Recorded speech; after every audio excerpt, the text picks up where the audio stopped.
As Pat Phelan dies, why the coy villain was one of soap's best ever. With a knife to the gut courtesy of cafe waitress turned villain butcher Anna Windass, Pat Phelan is dead and his reign of terror over Coronation Street has come to a bloody end, as it had to. And while it was right of the soap to deliver justice, especially via the person whose life he had taken a grim and systematic pleasure of ripping apart more than once, it is with a heavy heart that we say goodbye to Phelan, one of soap's most engaging characters of all time. To say Phelan was a complicated guy is about as much of an understatement as declaring that Luke Britton's demise was a tad overkill.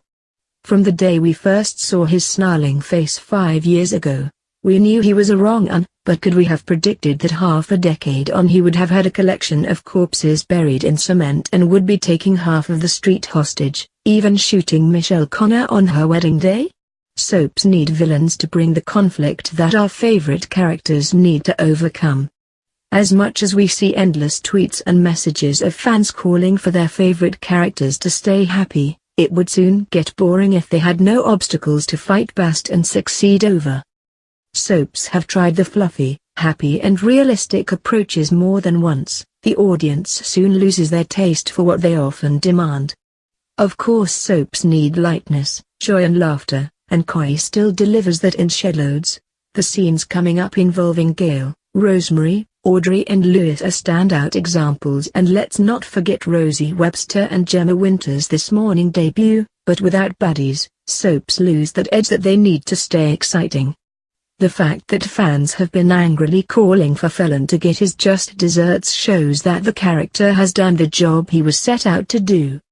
Can you imagine if Twitter were a thing during Richard Hillman's reign or around the time of other notorious villains such as Trevor Morgan, Den Watts, Alan Bradley, Graham Clark and Trevor Jordan? Social media would have been swamped with "kill him now" and "when is he going to leave? Get rid" posts then too, and these are some of the prime examples of soap's most terrifying and successful villains. Connor McIntyre has played Phelan with an incredible amount of depth. A narcissist with a confusing capability to love and even a few morals tucked away, Phelan is a character that was difficult to understand, but his motives for desiring control and getting a family unit with Eileen and Nicola were never far away. Phelan believed in his own actions and was all the more dangerous for it. Whether we were watching him conning people as he thought he and Eileen deserved a better life, or we were seeing pain etched in his face as he dispatched Andy Carver, a man he had kept alive in captivity for 8 months, Phelan kept us guessing.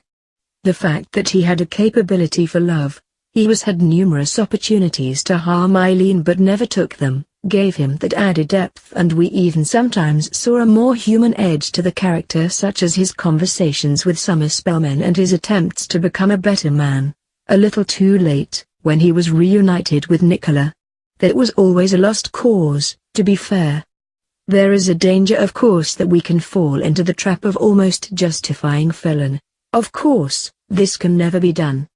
At the root of it all, the character was absolutely loathsome and monstrous and committed a multitude of heinous acts that made him deplorable and impossible to ever redeem. Connor portrayed the hateful and malicious edge of Phelan chillingly well. This is a guy whose method acting clearly takes him into that zone, and there is no basic script reading here. You really do feel Phelan's spite when he is telling Eileen that he hates her, or he is gloating over Anna.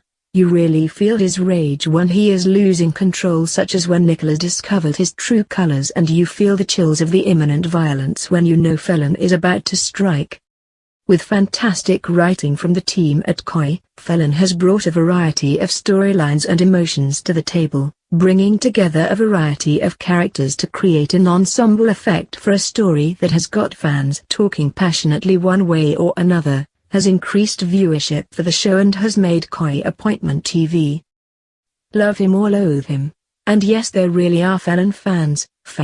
Phelan has been an important part of Coronation Street's modern times, and he will now take his place as a vital cog in its long history. We're not going to say long live Phelan, as he had to go some time, but what a ride it's been.